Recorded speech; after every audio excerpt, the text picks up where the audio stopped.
حضرت بازید بسطامی رحمۃ اللہ علیہ ایک دفعہ عصر کی نماز کے بعد شہر کے کنارے چہل قدمی کر رہے تھے۔ ایک کنارے دو جوان لڑکا لڑکی بیٹھے ہوئے تھے اور ان کے آگے ایک بوتل رکھی ہوئی تھی۔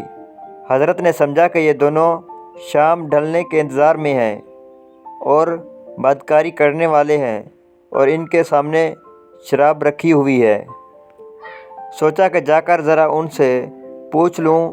جب لڑکے سے دریافت کیا تو وہ کہنے لگا کہ یہ میری بہن ہے، ہم دونوں روزے سے ہیں اور سورج غروب ہونے کے انتظار میں ہیں۔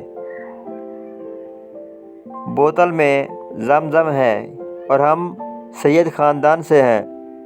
میری آنکھوں میں سے آنسو آ گئے اور اپنے آپ کو خوب ملامت کیا۔